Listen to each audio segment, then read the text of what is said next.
A parser is what you need to get data in a queryable format. How do you manage that from that executive level? With my hair on fire? Welcome to the Hash Time Show, your weekly source for cyber news and info. This is episode number 6. On today's show, Dave, Chris, and Jeff discuss developing a cybersecurity team, spoofing DuckDuckGo, and the history of SIEM. Check us out online at hashtimeshow.com. And now, on to the show. Hey guys, welcome back to the show. You have reached the Hash Time Show. I'm one of your hosts, Chris Vincent. Sitting next to me is Dave Norland and Jeff Marshall. Actually, we moved spots this week, guys. This is gonna be kind of I'm a little more kitty corner across the table from you. kitty corner, yeah. It's gonna be kind of different, and we're also dealing with new hardware. So we're stepping up in the world. We're going from the Yeti USB mic to the Aston Origin omnidirectional condenser mic. For those audio, say that again. for those audio fans out there. Anyways, guys, thanks for joining the show. This is the Hash Time Show, your weekly source for cyber news and info. We're on episode number 6, and we're going to kick things off today with our segment called Getting to Know You, so you guys can get a chance to know us. More importantly, you can get to know Dave and Jeff, our subject matter experts here. And I wanted to ask you guys today, so this is sort of kind of meta, a little bit outside of cyber, but I wanted to give you guys ask you the question about what do you guys kind of track as the key marker for business success? You know, in our company and even beyond. Dave, I'll start with you since you're next to me. I think it's a tough question. As someone who's very much on the operational side, who's gotten more into the business development and sales side of it, I kind of have two different perspectives on it. I would say from the operational perspective, it's when you don't have to put out as many fires in a day. That's my barometer for success. When I don't have to handle 2 or 3 different departments and help coordinate something myself because it failed, that's a success. Is that a function of having good processes in place? Is that a function of people? That's a development of processes and getting the right people in the right place and making sure that they know what to do and that they have enough confidence and support to handle things themselves. I think it's kind of funny because we're in the business of putting out fires, though, so it's kind of a funny analogy. So I will always be the firefighter as long as I run a SOC. I don't expect that to ever change, but I would still, my fictional utopian goal for success is that I don't have to put out a fire in a day. If I am able to do that, I've reached nirvana. It reminds me of what our boss Jimmy, our fearless leader Jimmy Truding told me like on my first day here. He said, "Hey, listen, you're walking into a house on fire. Every room's on fire, and you're the only fireman. So good luck." So that was fun being the only guy in the marketing department. If there's nothing else, we are great at analogies at Data Show. We definitely know how to create our analogies. All right, so next question. I wanted to ask you, and Jeff, I'll start with you on this one. You manage a lot of people, and you had a history of this, and I wanted to kind of ask you, how are you developing your employees? How are you helping them grow and move up the ladder? Sure, I think it's kind of a combination of things. One is, I'll kind of touch on cybersecurity in general, which we've done on a previous podcast, but for cybersecurity in particular, it's about widening your net. Not every role is technical. Not every person needs to come in and be an expert. You've got to provide the right level of training, understanding, think outside the box. But to grow those people, you have to provide a few things, right? To me, every relationship, which hiring an employee is a relationship, right? It's got to be mutually beneficial. So if you're not developing both growth for the position they're in, but also the employee's personal growth, then you're not building a good relationship, and that employee's not going to last. So it's about recognition, reviewing, setting goals, mentoring, and putting some trust in that employee to do things that both help them grow as well as the organization. Let me ask you a question. I mean, as this company's grown and in your past life, have you found it to be a challenge when maybe the hierarchy starts to develop within an organization and being able to be a leader kind of through your direct reports into the bigger team? How do you deal with that and help those guys grow? Yeah, I think anytime there's a change in organizational structure, a lot of change is hard for a lot of people. And I think it's really about building leadership at every level. We talk a lot about this around here is, the more people ask what they should be doing, the worse job we are as doing as leaders. We've got to really work to empower people, to help them grow, help them make the right decisions, but also give them some leeway to make decisions and learn on their own. Got it. I think I'm thinking about just from a personal standpoint, personal growth. I always found that one of the things that people miss out in career-wise and personal-wise, it applies to every single element in your life, honestly, whether it's fitness or it's running a business or it's growing your career or having a better relationship with your family, it's setting personal goals. Absolutely. And, we just did a quarterly review here with the company. We talked about our business goals. But actually, I just made me think. I wanted to ask you guys, we talked last week about what would you do to build a SOC from scratch. And we got into cloning Dave Moreland, which is obviously the number one answer. Yep. All jokes aside, getting a couple super sharp guys to help run your team and then focusing on the fundamentals. We talked about that. Absolutely. So let's tie that in. So you've built that SOC. You built the fresh SOC. What are the first, what's the year 1 goals, the year 3, the year 5 goals that you set for a security operations center to ensure it's going to be successful?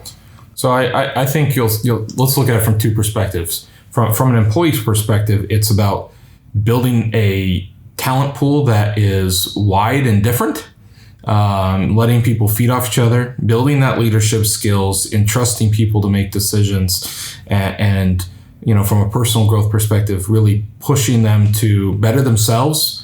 I think this is kind of a known in the IT and security world, but, promote getting certifications and learning on their own. And, there's always company sponsored things, but if you don't have the passion and drive to do some of this stuff on your own, then, you're not going to grow as on a personal level either.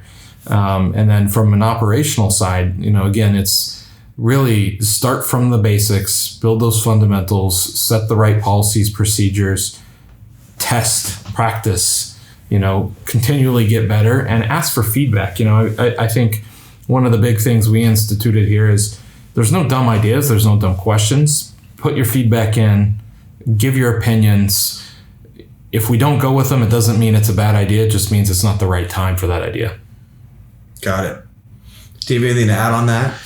Yeah, I would say when it comes to developing employees' growth, the biggest thing that I've seen is just encourage them to take a more active approach in learning other specialties. So I think one of the best things, at least that I chose to do early on, was make sure that no one is siloed in anything. So if you have certain teams, naturally people are going to develop certain specialties, but I think it's really important to kind of break down those barriers. It's okay to be really good at something, but almost equally important is that everybody on the team understands why you're good at that thing and tries to reach that same level.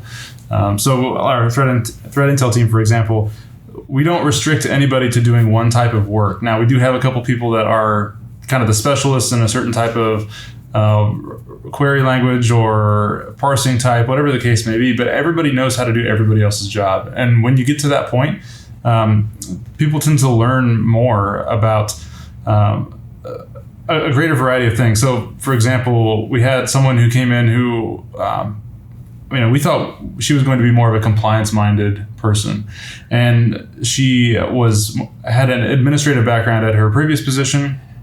And we threw her into the deep end. And granted, not everybody is going to have that personality to take on that level of new things to learn. But she excelled in things that were never really in her wheelhouse, like parsing. She started writing parsers. She started understanding how SIEMs work and how to manage data. And the other day, she came to me wanting to spend 2 weeks as an analyst. And will that impact the amount of work output that we can do from a content perspective? Sure, temporarily, she might have to offload a couple projects to some of the other content guys, but in the long term, encouraging her to dive into the analyst side and learn more about how they do their job is extremely important. That everybody benefits from that. So I think encouraging that type of learning, that type of experimentation can pay big dividends in the long term. Yeah, I think that, one of the other things too, if you think about it, is we do this a lot. So, right, new employee comes in, we try to have them sit for several days with each department and then do that again later once they actually understand what's going on. But there's this misconception that just because I'm not moving up in the ladder, moving laterally, gaining new skills is just as important for career growth as moving up the ladder. Management's not for everybody. If they want to be in management, that's great. Build leadership skills, help them drive to there. But we have a lot of both lateral and upward mobility within our organization. And I think, each person thrives differently, but again, learning those skills across the board just makes you a better security person. Yeah. Okay. I have 3 things on this, but real quick, for our layman's out there, I just learned about this 2 weeks ago. Dave, can you tell everyone what parsers are in a quick little 1-sentence thing?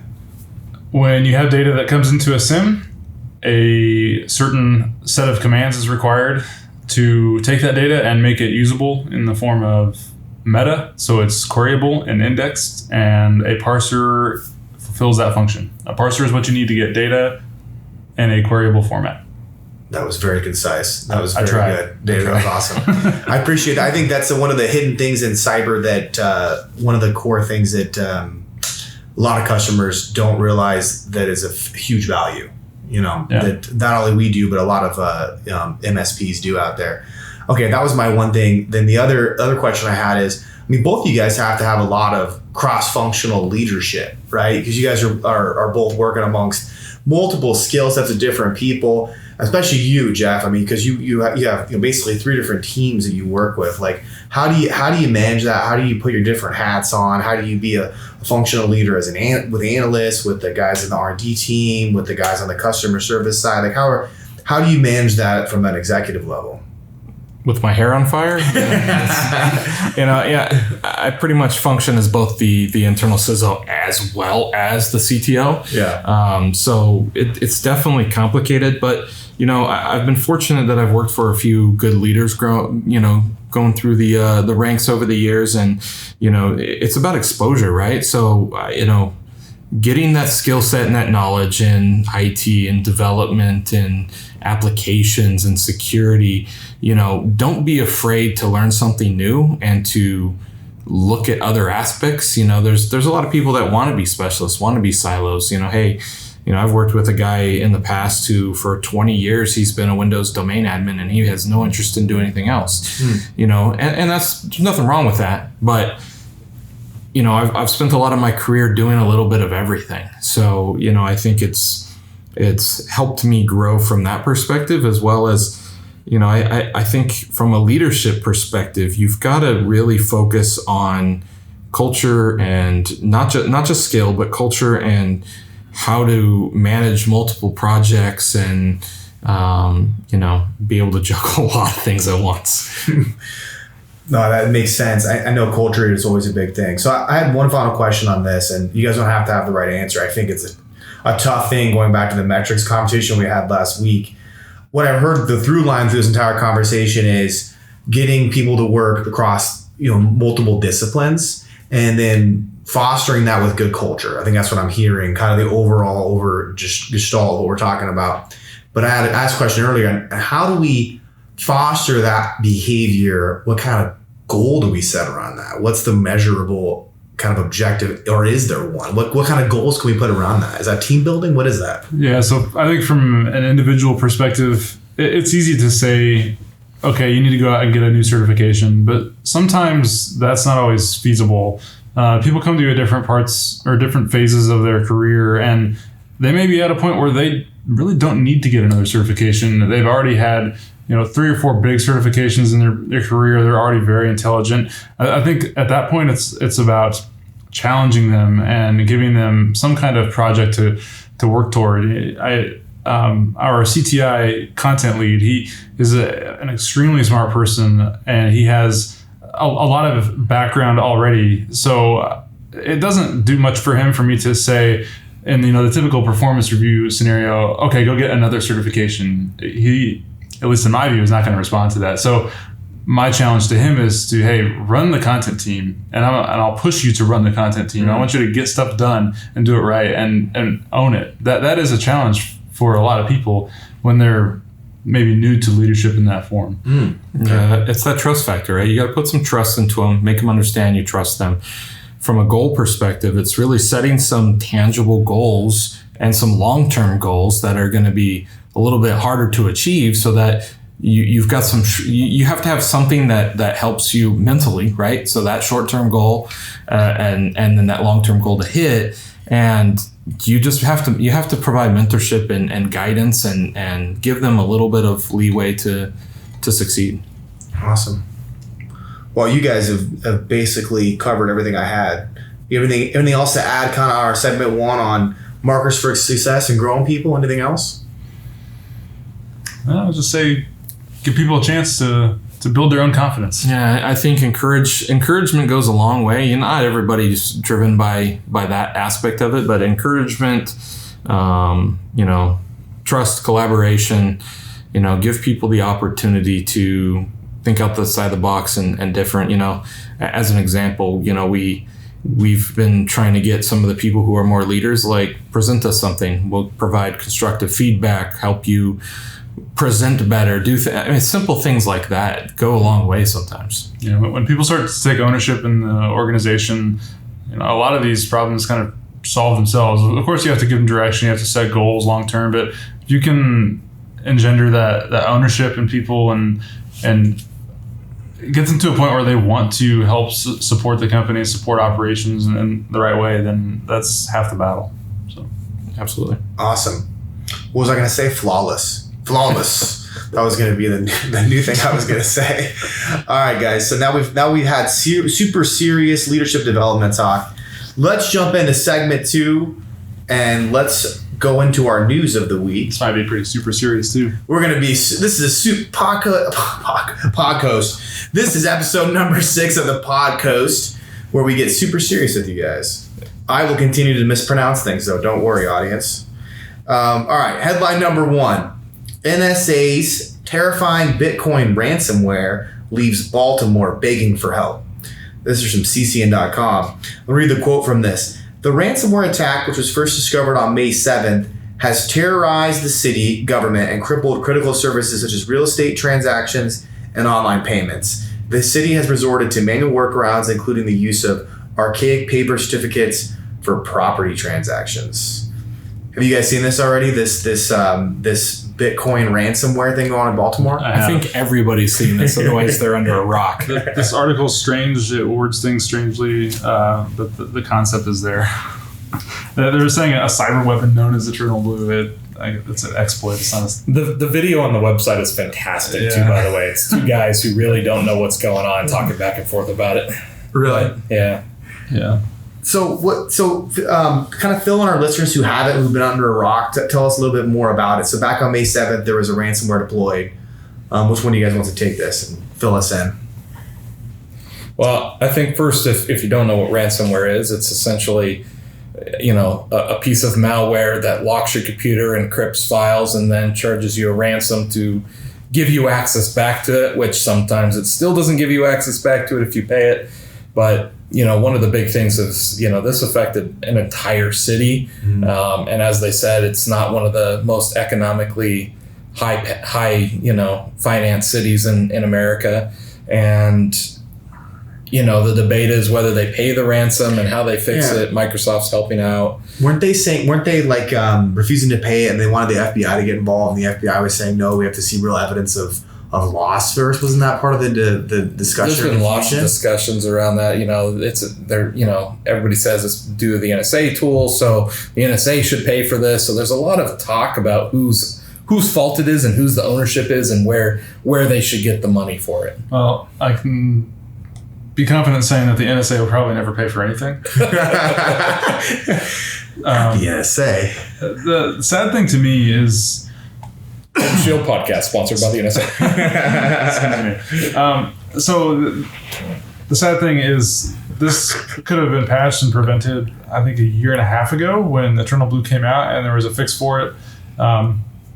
So this was something that could have been addressed, and I think it really speaks to the importance of knowing your own environment and knowing what you're vulnerable to. If they had done some kind of risk assessment, of course, it's always easy to say you need people to do a risk assessment, but if they had reviewed... But isn't the DHS doing that automatically for governments and cities? Yeah, one would think. But if they had acted on that information and started patching some of these vulnerabilities, they would not have fallen prey to this, or it wouldn't have been as bad as it is.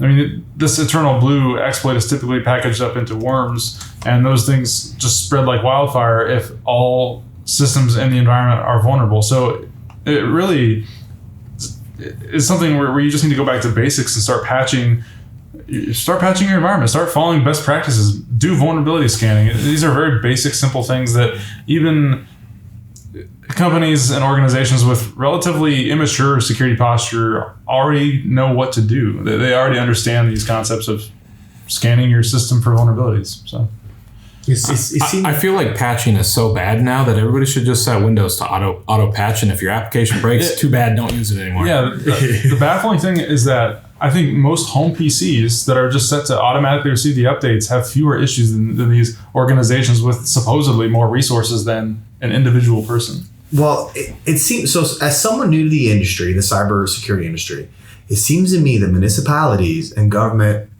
facilities would be the highest areas of target for cyber criminals, right? And also big companies and banks, but those guys are usually more fortified because they're commercial institutions that usually can afford, based on profit margins, to hire a team or outsource it. Yep. So the government institutions are the places where there's the biggest, weakest link. Well, I mean, if you go back and look, the whole reason Windows XP was extended as long as it was is for the government. Right. All the legacy hardware is sitting out there. Yeah. So is there any takeaway from this? It's just a case of, I mean, we cover some municipalities here in our business. I mean, I'm guessing all these guys aren't covered. The military's not doing it, right, Dave? I mean, what's the answer for Baltimore? What's the answer for the city of Phoenix, for some of these other, government agencies? What can they do? Patch your freaking computer. I mean, I don't mean to trivialize it, and I don't mean to make fun of the situation because it is serious. It's sad and frustrating, but this could have been avoided. This Eternal Blue exploit has had a fix. It's had a patch for more than a year, I know, at least. I will tell you, if you go back and you start looking at a lot of our customers' direction, a lot of our customers are either building these crazy intense platforms, or they're saying, I want to go off the shelf, right? It's you build all these legacy applications that rely on a lot of, older technology, older versions of Java, older versions of Windows. The Frankenstein stuff. Yeah. There is some level, if you don't keep up with it, of culpability that something bad's going to happen, especially if it's exposed to the internet. This reminds me of Newman from Jurassic Park. You got the one guy that can take the whole thing down, Yeah. I bet a lot of these, I mean, I know from my experience working at Honeywell, there was about 3 or 4 dudes that ran the entire ERP system for that entire plant that was buying $1 billion worth of airplane parts. And if one of those guys got sick, they had all this tribal knowledge. So one of the things they're trying to do is turn it over to me, a younger guy coming to the organization. But yeah, I'm guessing in some of these agencies, and not just in the government, but you got a couple guys in IT that have a lot of this tribal knowledge, and they're kind of keeping Frankenstein duct tape together. And would you guys agree with that?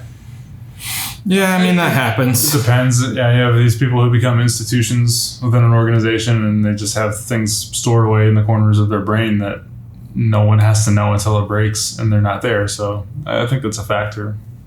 Man, I was all pumped up like you guys were going to totally agree with me, and you're like, yeah. Well, I think the broader point is just be ready for a breach. Like, it's awful that we have to say that in 2019, but I saw in here that they have the big point was they had resorted to doing manual forms for these types of things. Have a plan for that, because a lot of people don't remember those kinds of processes. Most recently, they had the Norsk Hydro breach at the Norwegian it was a manufacturing company, and they had to go back to doing manual operations for all of these automated processes that they had in place, and people had to relearn that on the fly because money was on the line and operations still had to continue even though the computer system was shut down. This is why you develop, do BIAs and develop a BCPDR plan and test that plan. And, sometimes that plan also involves, hey, in the event that it's a cyber attack, how do we go back and do these processes manually so it doesn't impact our business as much? Got it. Okay. Well, I think that covers that. So I was searching this week, guys, for a dumbest thing in cybersecurity. Couldn't really find one, but I thought DuckDuckGo would be not to crap on DuckDuckGo, but I don't know who uses that. But DuckDuckGo, which is a search engine, I believe. I use it every day. Do you use it every day? You use Bing. That's right. I forgot. I Bing. You Bing.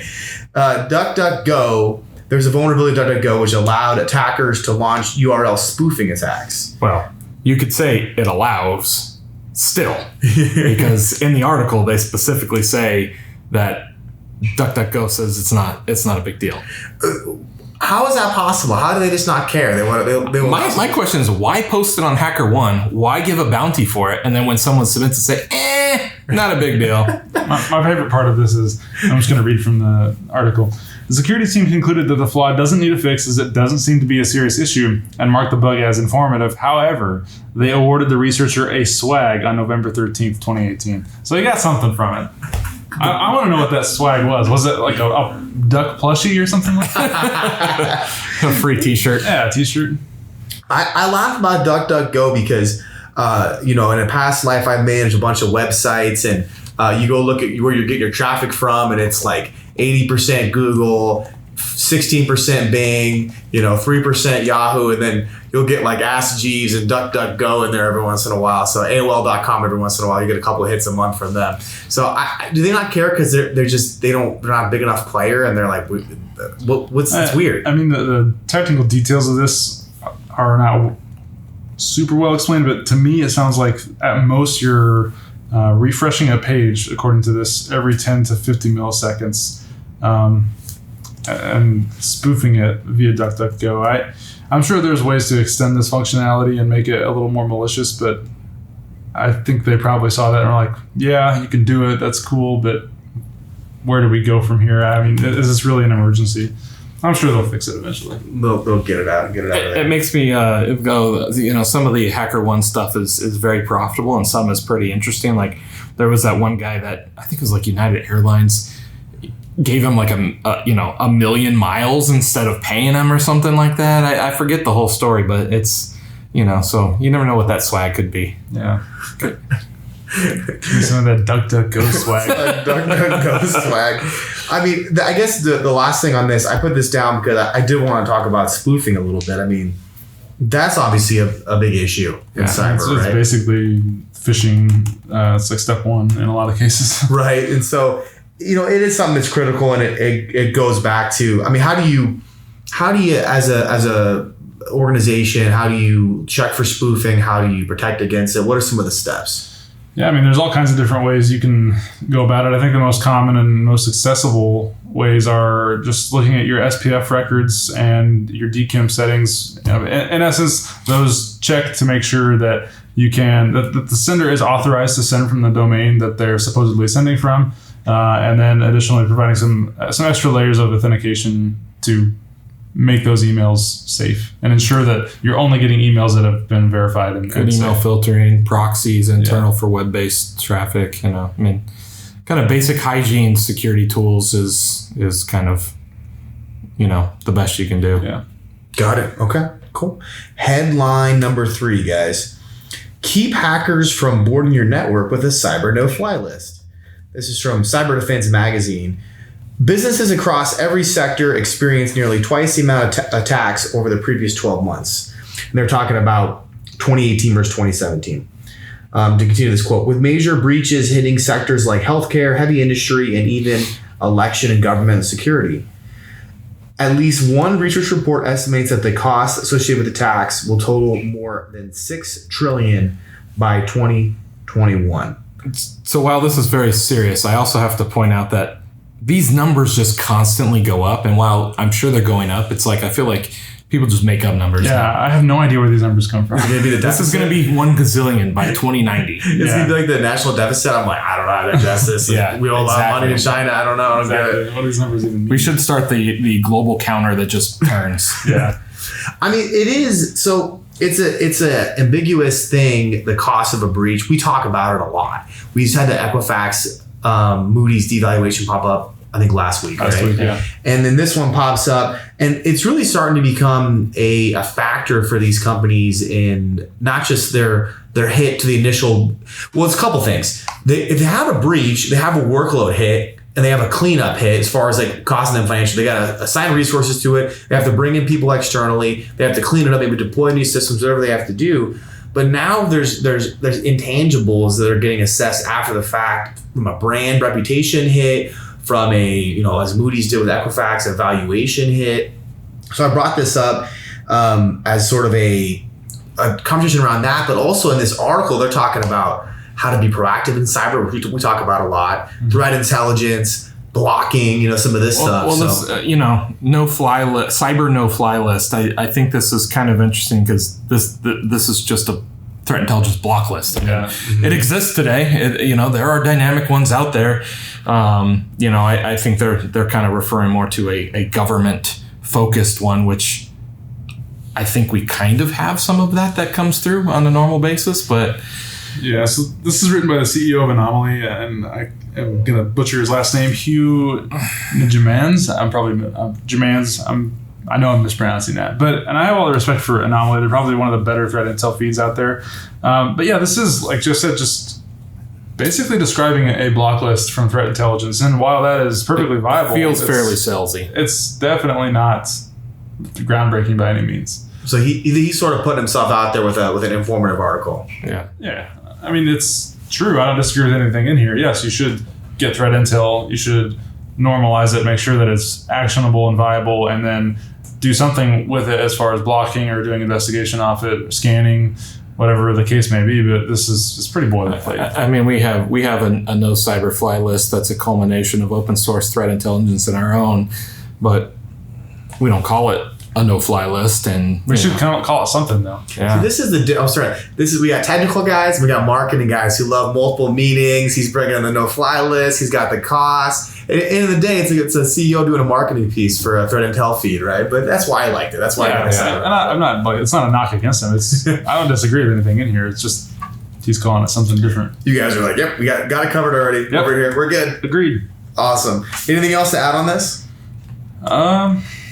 No, I do not. Nothing else to add? Okay. Nope. I think the reason I bring it up is I want to keep talking with you guys about, it's the key things that we focus on is being proactive in cybersecurity and quantifying the ROI. Those are two key things that we talked about last week that we're going to continue to talk about because it's an important part of this industry that no one's really figured out yet, how to be proactive in a really effective way and how to quantify what you're getting back for what you're paying. I think those are two key things. So, all right, cool. Well, that wraps up the news for the week, guys. We have a little bit of time left. We'll jump in and talk about SIEM tools. This is the Educate Chris segment. And so, obviously, those listening, probably everyone has an idea of what a SIEM tool is. For those don't, their SIEM stands for Security Information and Event Management. And it is an appliance that allows you to manage your alert volume. Am I saying that right, Jeff? More like software, but to each his own. So you've been doing this forever, right? And this is new to me. So help educate me, help educate the listeners. Walk us through the history of a SIEM tool.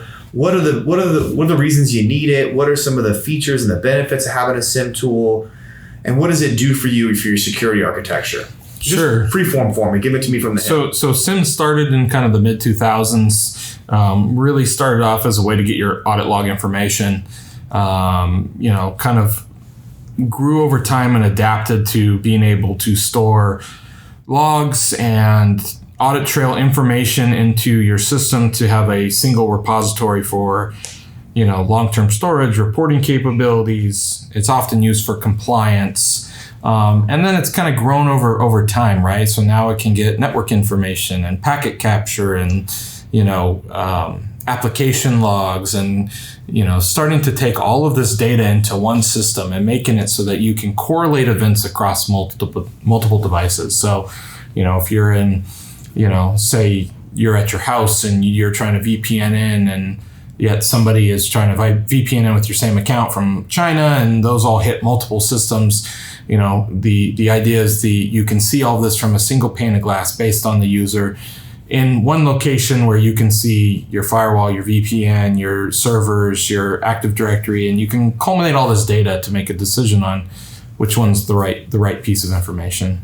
And so let me understand this. So this is me learning this piece. So this typically is a box sitting at the customer site or the business's site. They might manage their own SIEM, right? We're in the business here helping people manage their SIEM and manage their own. Yeah, whether it's in their data center, in the cloud, whatever it may be. So it could be the data center cloud, and it sits sort of in tandem, or does it sit in line with their information flow?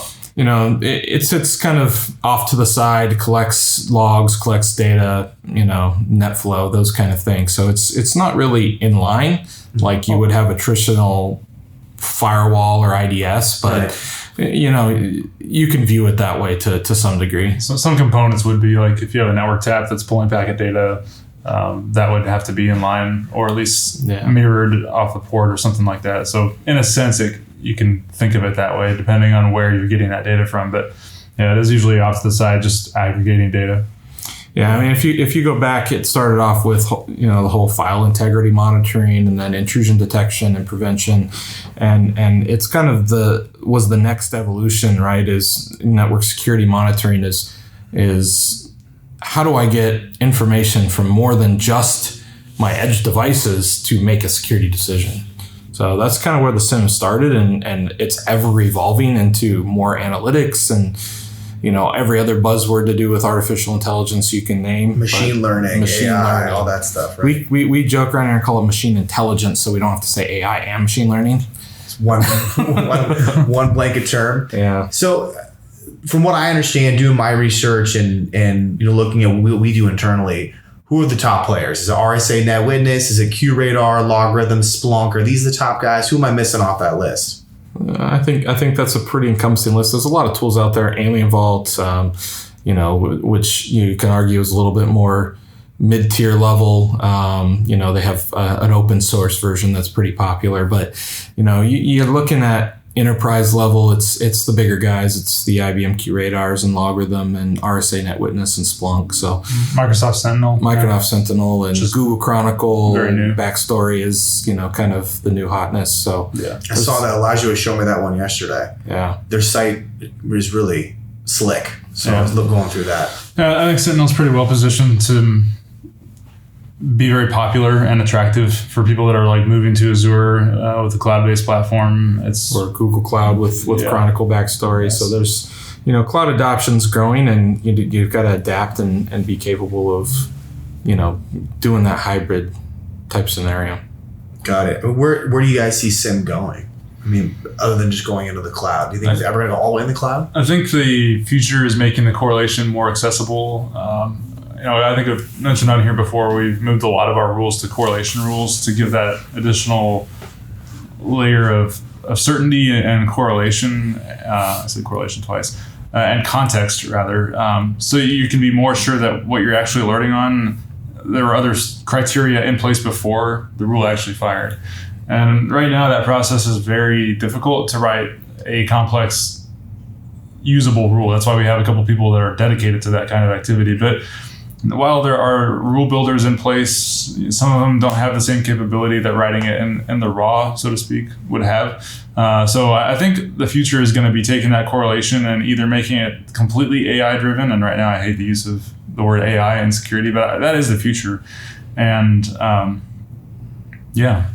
think AI and correlation is going to be the next big leap in SIEM. Yeah, I view it kind of two ways. One is there's this method of making things simpler and easier for the user, right? Like, if you look at, for instance, DLP, data loss prevention, it kind of died because it was so complex and hard, and it's kind of coming back because people are making it simpler to do, right? So you're going to have kind of two methods. You're going to have the back end, which the whole goal is more automation, more, AI, automated actions, and then simplified understanding for an end user to be able to go through.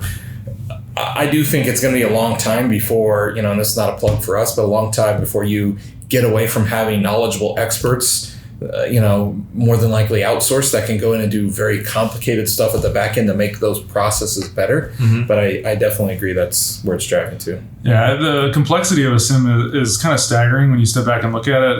I would consider what we do here, especially on the content team, they could be junior level like data scientists at another company somewhere because of the type of work they have to do with handling data, writing the parsers, making sure it's indexed. All that stuff is very complex. And a lot of times when we talk to customers or prospects, they may struggle to get even a single device type ingested into their SIEM. So that's knowledge that is really very difficult to acquire unless you have some kind of entry point.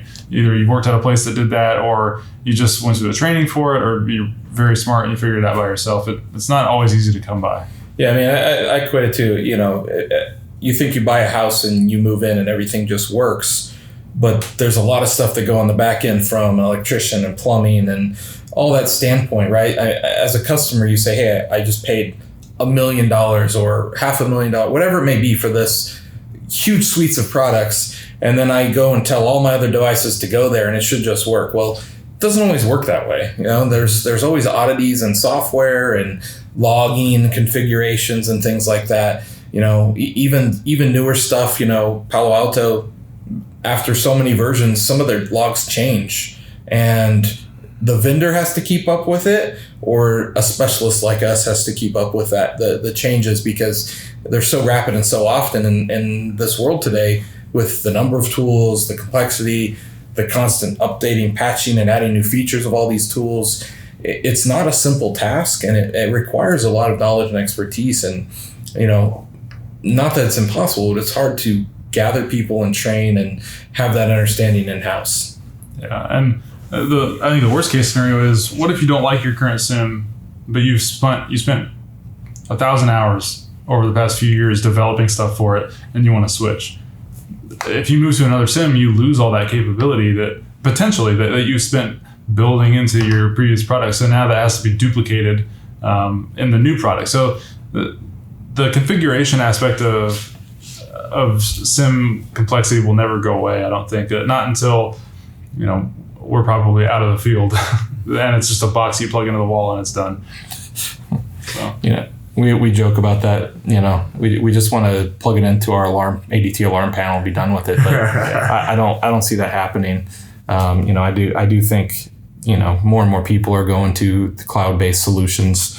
But even in the cloud, there's some level of complexity. I mean, even if you look at it, people think they could just go add storage in AWS, but those get hacked all the time because it still requires security knowledge and configuration to keep it secure. So, I think, again, as we go more AI driven and more automated and simple configuration, there's still always going to be some level of back-end capability that has to keep up with your specific applications and network. Yeah, the term we always hear is care and feeding, but really it's more like changing diapers, picking up the toys, cleaning up the messes. SIEMs are maintenance heavy, for sure.